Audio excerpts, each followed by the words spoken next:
could only figure a way out of this trap.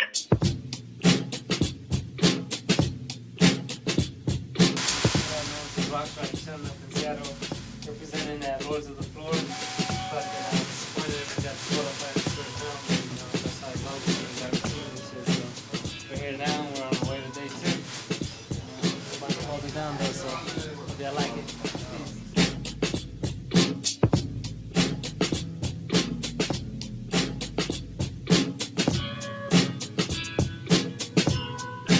We're gonna settle this right now. I think maybe get rocks on. So after Breakmania for me, I ended up going to Miami to the Pro-Am. I ended up really just going out there and making noise. I actually made top 8 for such a big event on a one-on-one level was big for me. Overall though, just the whole event itself was really a very inspirational thing that happened to me, just getting to go there and experience the Cypher battles, the whole contest itself, getting to interact with legends of the game at that time already, and being able to talk with them and get inspired and ask questions was really something special, and it really put things in perspective for me as to where I can go with this and how much further I can push it. After the Pro-Am, I went back home and I kept practicing, really inspired and just really motivated. Throughout that year, rest of that year, I really was, building a name for myself, going to jams, winning a one-on-one, making it to the finals here, making it to the finals there. And I was just staying active and really practicing more and more and just pushing myself to new levels. Let's try it.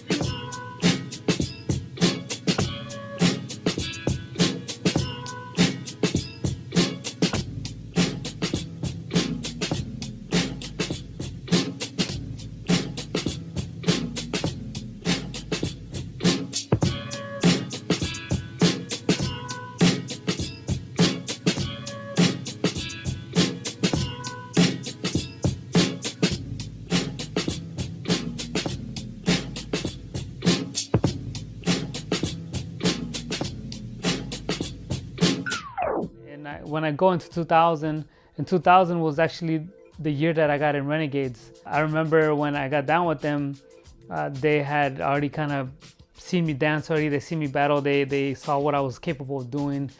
And obviously with a crew like that, me joining them, to me was like going pro. It was as if I got drafted by a professional team that I grew up watching. The way they break to me was just dope already.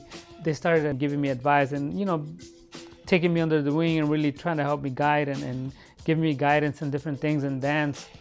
And with that, as a youngster, I started to implement the advice they were given, but in the wrong way. I was trying to be the advice. During that time, I remember that I started to actually fall off track.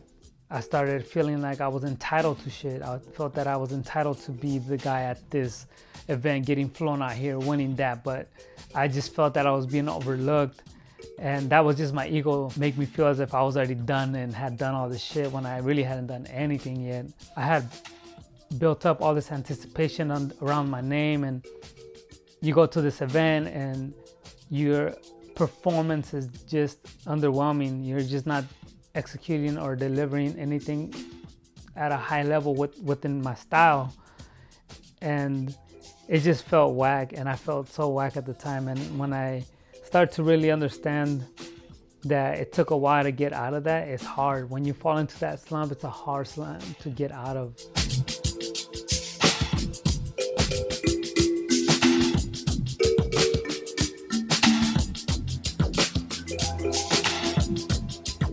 All of that leads up to 2002, which for me is a very important year in my breaking. I kick off the year by winning freestyle session with Style Elements and Folk Fanatics, a crew that I was really inspired by. I grew up watching. I was a young soldier in there battling with all these legends, and just getting to rep with them was really cool for me. And I really ended up feeling like, okay, that's a high. I won freestyle session 7, a very high note for the beginning of the year. But then right after that, I was back down to reality, and the reality was that I wasn't pushing myself to the highest level that I could push myself. So I did a one-on-one after that. I lost there, just didn't do that well. I kept training and practicing. And then in May of 2002, I ended up going to Red Bull's Lords of the Floor. which was the biggest event. You know, it was a really huge event for us. It was a big 2-on-2. And for that event, I remember I started practicing more at that point. I was feeling a little better, but still not fully back in it. And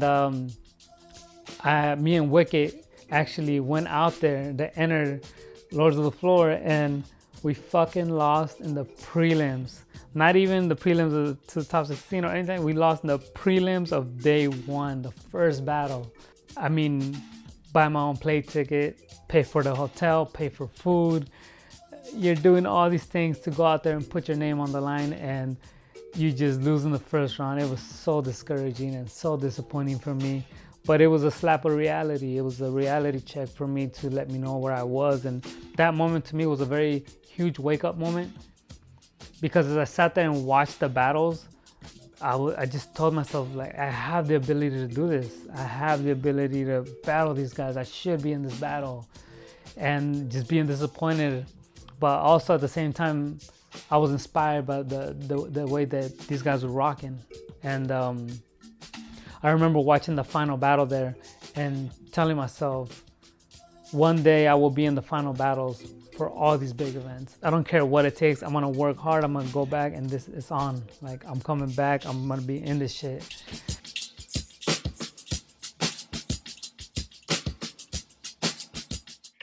I end up linking up with my crew, my old crew, and we ended up just chilling, catching up, and they had some old footage of us getting down in the backyard.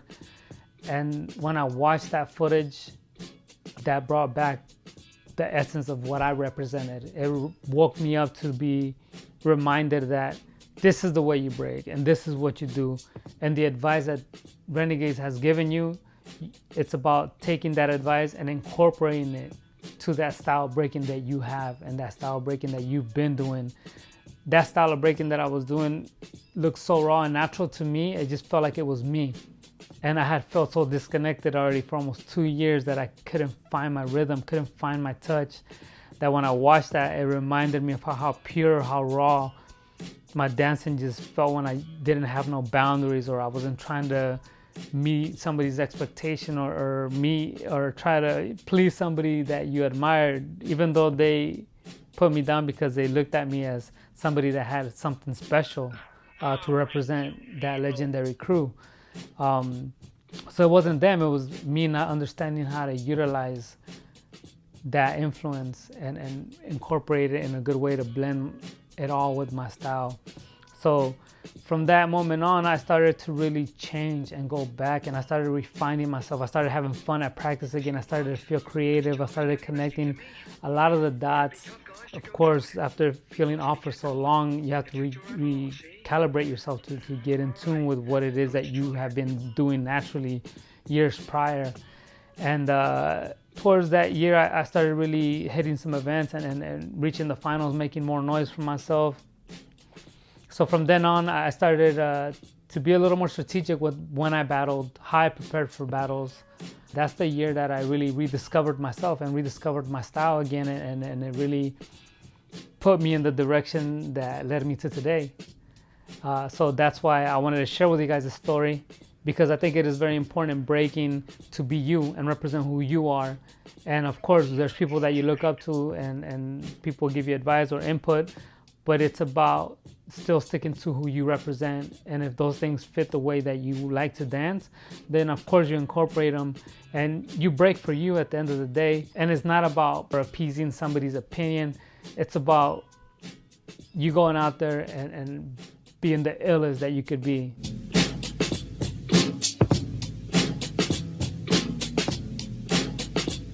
And I just want to share that with you guys. And also I just want to say thanks to everybody that's been tuning in. I really appreciate the support. I hope you guys enjoyed it, and I'll catch you guys on the next one. Peace out.